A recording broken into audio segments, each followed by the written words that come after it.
வணக்கம். இது இரவில் கேட்க இனிய தமிழ் கதைகள் பகுதி. இந்த பகுதியில் இப்போ நாம் கேட்க போகிற கதை மகாபாரதத்தோட ஒரு கிளை கதை தான். ஒரு நாள் துரோணாச்சாரியார் அவரோட குருகுலத்தில் பாண்டவர்களையும் கௌரவர்களையும் அமர வச்சு ஒரு மந்திரத்தை சொல்லித்தராரு. இந்த மந்திரத்தை குழந்தைகளுக்கு தெளிவாக சொல்லி கொடுத்த அப்புறம் துரோணாச்சாரியார் ஒரு விஷயத்த சொல்கிறாரு. அதாவது, நம்ம தனியாக நிற்கிறோம், நம்மளை எதிர்த்து ஒரு 1000 பேர் நிற்கிறாங்கன்னு வச்சுக்குவோம். அப்படி இருக்கும்போது ஒரு அம்பை எடுத்து இந்த மந்திரத்தை சொல்லி அந்த அம்பை அந்த 1000 பேர்ல ஒருத்தரை பார்த்து குறி வச்சு ஏயணும். அப்படி ஏயும் போது மனசை ஒருநிலைப்படுத்தி இந்த மந்திரத்தை ஜபிச்சு ஏயணும். அந்த அம்பு போய் அந்த மனிதரோட மார்பல குத்தி அவருக்கு காயம் ஏற்பட்டுச்சுன்னா அவர் பின்னாடி இருக்க 999 மனிதர்களுக்கும் அந்த காயத்தோட வலி உணரப்பட்டு 1000 பேரும் ஒரே நொடியில இறந்து போவாங்க. அந்த விதமான சக்தி வாய்ந்த மந்திரம் இதுன்னு சொல்றாரு. எல்லாரும் ஆர்வமா அந்த மந்திரத்தை கத்துக்கிறாங்க. எல்லாரும் மந்திரத்தை சரியா சொன்ன பிறகு எல்லா மாணவர்களையும் அந்த குருகுலத்தில் இருக்க ஒரு அரச மரத்துக்கிட்ட போய் துரோணாச்சாரியார் நிற்க சொல்கிறாரு. எல்லாரும் எழுந்து போகும்போது அர்ஜுனனை மட்டும் கூப்பிட்டு, எனக்கு கொஞ்சம் குடிக்க தண்ணி எடுத்துட்டு வா அர்ஜுனான்னு சொல்கிறாரு. அர்ஜுனனும் வேகமாக ஓடி போகிறாரு நம்ம துரோணாச்சாரியாரோட குடிசையை நோக்கி. எல்லா மாணவர்களும் நடந்து போகிறாங்க. நகர்ந்து அப்படியே அந்த அரச மரத்துக்கு அடியில் போய் நிற்கிறாங்க. துரியோதனன் மட்டும் அங்கேருந்து நகர்ந்து போகாமல் துரோணாச்சாரியாரையே பார்த்து முறைச்சிக்கிட்டே நின்றுட்டுருக்கான். துரோணாச்சாரியார் துரியோதனனை பார்த்து கேட்குறாரு, என்ன துரியோதனா, உனக்கு என்ன வேணும் அப்படின்னு கேட்குறாரு. அதுக்கு துரியோதனன் சொல்கிறான், நீங்கள் அர்ஜுனனை உங்கள் ஆஷ்டான சீடனா அறிவிச்சிட்டீங்க. அது மட்டும் இல்லை, உங்களுக்கு என்ன விஷயம் வேணும்னாலும் நீங்கள் அர்ஜுனனை மட்டும்தான் கேட்குறீங்க. அர்ஜுனனும் உங்களுக்காக ஓடி ஓடி செய்கிறான். எனக்கு ஒரு விஷயம் புரியலை, நீங்கள் எதுக்காக உங்களோட ஆஸ்தான சீடனா அர்ஜுனனை முடிவு பண்ணீங்கன்னு எனக்கு சொல்லுங்க அப்படின்னு ஒரு கோபமான குரல்ல துரியோதனன் துரோணாச்சாரியாரை பார்த்து கேட்குறான். துரோணாச்சாரியார் அதுக்கு பதிலாக சிரிச்சுக்கிட்டு சொல்றாரு, துரியோதனா, உன் கேள்விக்கான பதிலை இன்னும் கொஞ்ச நேரத்தில் நான் சொல்கிறேன், நீ வா அப்படின்னு சொல்கிறாரு. உடனே துரியோதனனும் அந்த அரச மரத்துக்கு அடியில் போயிட்டாரு. துரோணாச்சாரியார் மெதுவாக நகர்ந்து போயிட்டு அந்த அரச மரத்து கீழே குறிப்பிட்ட இடைவெளியில் அவரோட அம்புல ஒரு வட்டம் போடுறாரு. முதல்ல அவரோட அம்பை எடுத்து ஒரு வட்டம் போடுறாரு. அந்த வட்டத்துக்கு நடுவில் நின்றுட்டு அவரோட அம்பையும் வில்லையும் சேர்த்து அவர் குழந்தைங்களுக்கு சொல்லி கொடுத்த மந்திரத்தை சொல்லி ஒரு அரச இலையை நோக்கி அந்த அம்பை விடுறாரு. அந்த அம்பு என்ன பண்ணுது, ஒரு அரச இலையோட மத்தியில போய் ஒரு துளை போடுது. கொஞ்ச நேரத்திலேயே அந்த அரச மரத்துல இருக்க எல்லா இலையிலும் ஒரு துளை இருக்குது. அந்த முதல் இலையை மட்டும்தான் துரோணாச்சாரியாரோட அம்பு தொலைச்சுது. ஆனா ஒரு நிமிட இடைவெளியில எல்லா இலைகளிலையும் துளை போட்டுச்சு. அதுவே அந்த மந்திரத்தோட பவர் எல்லா இலையிலையும் துளை விழுந்துருச்சு. இதை பார்த்த எல்லா மாணவர்களும் ஆச்சரியமா அந்த மரத்தையே பார்த்துக்கிட்டு இருக்காங்க. இவ்வளவு சக்தி வாய்ந்த ஒரு மந்திரம் கண்டிப்பா போர்ல எதிரிகளோட போராடும் பொழுது இந்த மந்திரம், இந்த வித்தை உங்களுக்கு நிஜமாவே பயனுள்ளதா இருக்கும். அதனால இதை ஒரு மனதா சொல்லி பழகுங்க, மனசை கட்டுப்படுத்துங்கன்னு அதுக்கான டெக்னிக்ஸ் எல்லாம் துரோணாச்சாரியார் பொறுமையா குழந்தைங்களுக்கு சொல்லி கொடுத்துக்கிட்டே இருக்காரு. எல்லாத்தையும் சொல்லி கொடுத்துட்டு குழந்தைகளை எல்லாரையும் ஆத்தங்கரைக்கு ஓரமாக போய் உட்காரும்படி சொல்கிறாரு. அந்த நேரத்தில் எல்லாரும் ஆற்றங்கரையை நோக்கி போகிறாங்க. துரியோதனனை மட்டும் துரோணாச்சாரியார் கூப்பிடுறாரு. துரியோதனா, இங்கே வா அப்படின்னு கூப்பிடுறாரு. துரியோதனனும் துரோணாச்சாரியாரும் பக்கத்தில் இருக்க ஒரு மரத்தில் மறைஞ்சு நிற்கிறாங்க. துரியோதனன் கேட்குறான் துரோணாச்சாரியார் கிட்ட, குருவே, இங்கே எதுக்காக இங்கே நிற்கிறோம் நம்ம அப்படின்னு கேட்குறான். நீ ஒரு கேள்வி கேட்ட தெரியுமா, நீங்கள் எதுக்கு உங்களோட சீடனா அர்ஜுனனை நியமிச்சிங்கன்னு ஒரு கேள்வி கேட்ட தெரியுமா, அதுக்கான பதிலை நீ பாரு அப்படின்னு சொல்லி துரோணாச்சாரியார் துரியோதனனை அந்த மரத்துக்கு பின்னாடி நிற்க வச்சு நடக்கிற காட்சியை காட்டுறார். நம்ம அர்ஜுனன் குருக்கு தண்ணி எடுத்துக்கிட்டு அந்த சைடு வராரு.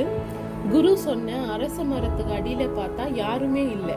ஆனா அந்த மணல்ல நிறைய கால் தடங்கள் இருக்கு. அந்த கால் தடங்கள்லாம் ஒரு திசையை நோக்கி நடந்து போயிருக்கு.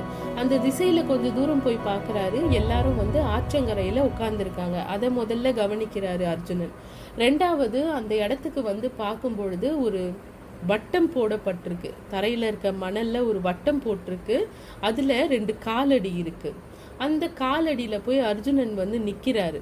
அந்த வட்டத்து நடுவில் இருக்க துரோணாச்சாரியாரோட காலடியில் அவரோட காலடியை வச்சுட்டு நிமிர்ந்து பார்க்கும் பொழுது அந்த அரச மரம் ஃபுல்லாக துளைப்பட்ட இலைகளோடு இருக்குது. அந்த அரச மரம் ஃபுல்லாகவே துளைப்பட்ட இலைகளோடு இருக்குது.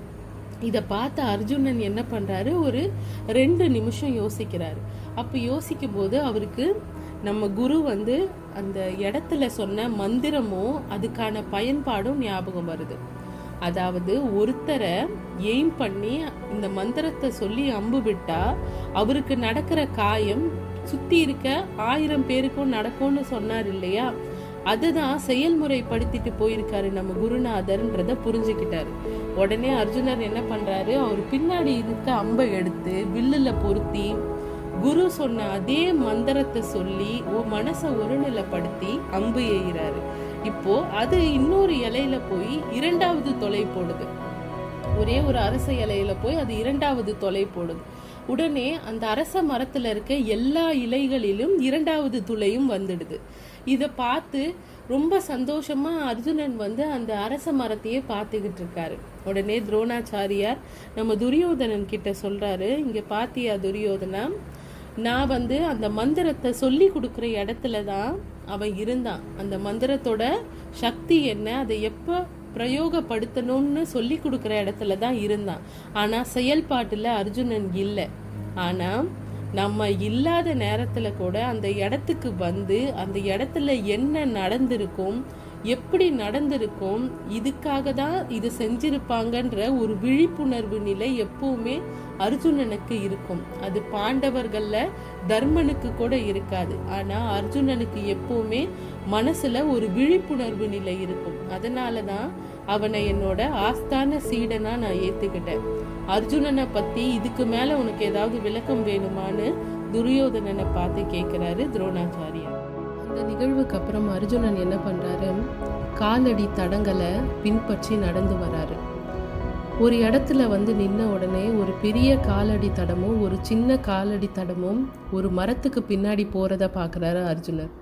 அந்த பெரிய காலடி தடம் துரோணாச்சாரியாரோடதுன்னு அர்ஜுனனுக்கு நல்லாவே தெரியும். அர்ஜுனன் ஒரு நிமிஷம் அந்த இடத்துல நின்று அந்த மரத்தை பார்த்து சிரிச்சிட்டு அந்த நிறைய குட்டி குட்டி காலடி தடங்கள் போன இடம் வழியாக போய் ஆற்றங்கரையில் மாணவர்களோட உட்காந்துடுறாரு. இதை பார்த்த துரோணாச்சாரியார் திரும்பவும் துரியோதனனுக்கு சொல்கிறாரு, இப்போது நாம் 2 பேரும் இந்த மரத்துக்கு பின்னாடி மறைஞ்சு இருந்தது கூட அர்ஜுனனுக்கு தெரியும். ஆனால் குரு ஏதோ காரணத்துக்காக தான் அங்கே போயிருக்காருன்னு சொல்லி அவன் சிரிச்சிட்டு போனிட்டான். நீ அதை பார்த்தியா இல்லையான்னு துரியோதனனை பார்த்து கேட்குறாரு. துரியோதனனுக்கு துரோணாச்சாரியார் சொன்ன எந்த ஒரு காரணமும் பெருசாக தெரியலை. அர்ஜுனன் ரொம்ப திறமையானவன்னு துரியோதனனுக்கும் தெரியும். அப்படி இருந்தாலும் பாண்டவர்கள் மேலே இருந்த பொறாமையில் அதை அவன் ஏற்றுக்கவே இல்லை.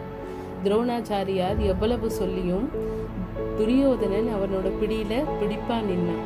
நீங்கள் ஒரு பக்கமாக தான் பார்க்குறீங்க, நீங்கள் பாண்டவர்களுக்கு தான் சாதகமாக நடந்துக்கிறீங்கன்ற வார்த்தையை திரும்பவும் பதிவு பண்ணிட்டு கோபமாக போயிட்டான் துரியோதனன்.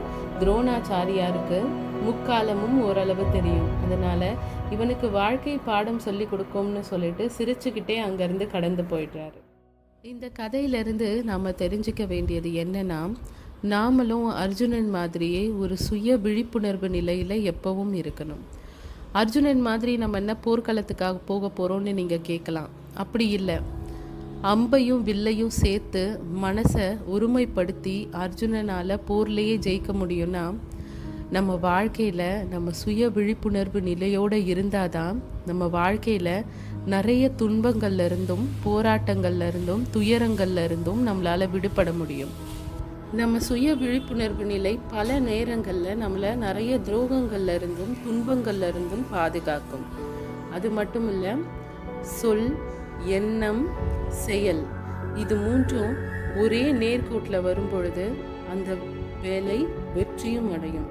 நம்ம ஏதாவது ஒரு செயலை செய்யும் பொழுது நம்மளுடைய எண்ணமும் நம்மளோட செயலும் நம்ம மனசும் ஒருமுகமாக இருந்ததுன்னா, அந்த செயலை நோக்கியே இருந்ததுன்னா அந்த செயலில் வெற்றி நிச்சயம்.